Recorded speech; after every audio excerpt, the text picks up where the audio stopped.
Yes, you are banned from PSU jobs if you do not satisfy these 3 criterias. ध्यान से सुनो, ये video बहुत ही इंपॉर्टेंट है।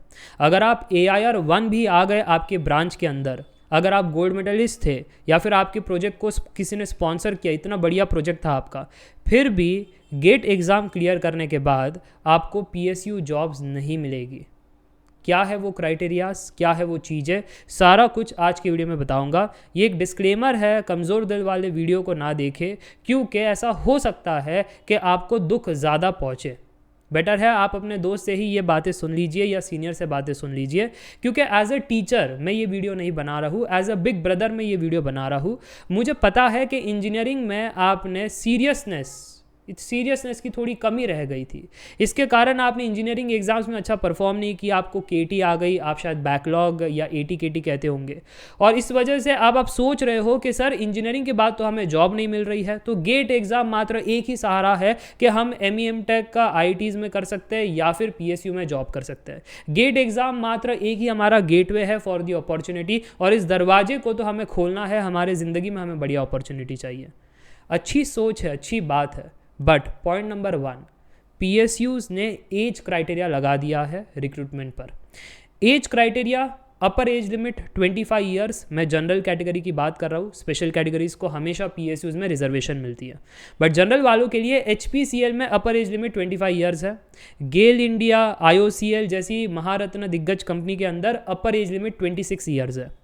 तो किसी में 27 है, किसी में 28 है। तो कई कंपनीज कहती है हाल ही के 2 साल में आप पास आउट हो तब आप अप्लाई कीजिए, नहीं तो अप्लाई मत कीजिए। ऐसा भी क्राइटेरिया रख देते हैं। दूसरी बात, आपने जो इंजीनियरिंग में स्कोर किया है वो भी क्राइटेरिया में लगा देते हैं। कहते हैं, कुछ कंपनी कहते हैं मिनिमम 60% मार्क्स चाहिए, तो कुछ कंपनी कहते हैं मिनिमम 65% मार्क्स चाहिए। अब अगर आपका 59.99% मार्क्स है, आप आउट। अगर आपका AIR-1 भी आया है वो आपको एंटरटेन नहीं करेंगे, क्योंकि 59.99% is not allowed in the PSU jobs. 60% minimum किसी कंपनी में, तो किसी कंपनी में 65% मिनिमम। ये जनरल की बात चल रही है। अगर आप स्पेशल कैटेगरीज में हो तो यहाँ पर भी आपको रिलैक्सेशन मिल जाता है। तीसरा पॉइंट में तो किसी को रिलैक्सेशन नहीं मिलता, ना जनरल को ना अदर को, किसी को रिलैक्सेशन नहीं है, जो है आई टेस्ट। और ये स्टार मार्क है, कुछ ही कंपनी में आई टेस्ट होता है। अब आई टेस्ट का मतलब ये नहीं क्या है जैसे मेरी आंखें कमज़ोर है तो मैं स्पेक्स लगाता हूँ, वो आई टेस्ट नहीं। आई टेस्ट होगा फॉर दी इशिहारा टेस्ट, जिसमें होता क्या है, क्या आप कलर्स को डिस्टिंग्विश कर पा रहे हो, डार्क ग्रीन, लाइट ग्रीन, क्या उसमें भेद, फ़र्क आप बता पा रहे हो। तो एक प्लेट आती है, नंबर प्लेट, जिसके अंदर लाइट ग्रीन, डार्क ग्रीन सब ऐसे एक कॉम्बिनेशन में रखा होता है, और वो एक नंबर दिखाई देता है उसके अंदर। ठीक है, इशियारा अगर आप गूगल में भी टाइप करोगे आपको वो प्लेट मिल जाएगी। अगर आप वो नंबर को देख पाते हो तो फिर आपकी आइज़ ठीक है, कलर ब्लाइंडनेस नहीं है। अगर वो नहीं देख पा रहे हो तो कलर ब्लाइंडनेस है, और वो अलाउड नहीं है बहुत सारे केमिकल कंपनीज़ में, तो वो रिजेक्ट कर देते स्टूडेंट को। आप क्राइटेरिया में बैठ रहे हो, एज में आपके मार्क्स अच्छे हैं, इंजीनियरिंग में आपका रैंक अच्छा है, आपका इंटरव्यू अच्छा है, बट फिर जब मेडिकल टेस्ट होता है आप आउट हो जाते हो।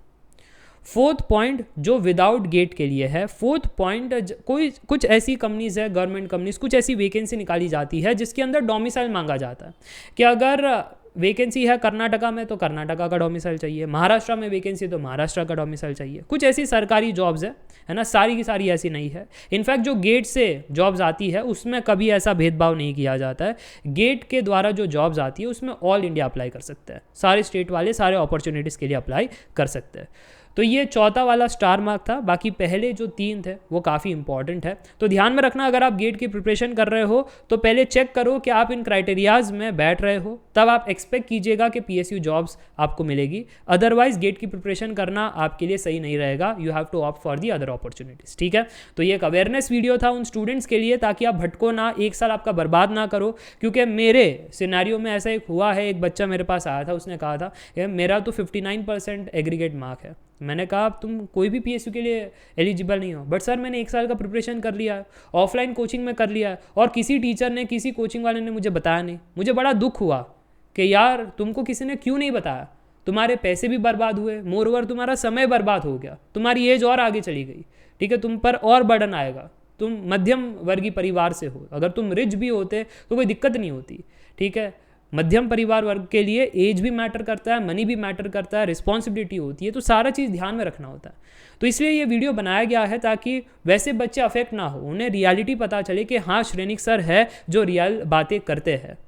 सच्चाई कड़वी होती है बट श्रेनिक सर करते हैं, ठीक है। सही रास्ता देना यही मेरा काम है, इसलिए मैं इस फील्ड में आया हूँ जिसको टीचिंग फील्ड कहते हैं, ताकि आपको सही रास्ते दिखा सकूँ, है ना। आपको भटकाऊँ ना, जैसे बाकी पूरी दुनिया भटकाने में तुली पड़ी है, मैं ऐसे काम ना करूँ, ठीक है। आप सही रास्ते पर सही मेहनत करो तो सफलता ज़रूर मिलेगी। इसी के साथ ये वीडियो एंड करना चाहूँगा and I hope you have learned a lot of things in this video. Comment करके बताना कि आपको ये चीज़ें पहले से पता थी या अभी पता चली है। Up till then take care, bye for now, see ya bye.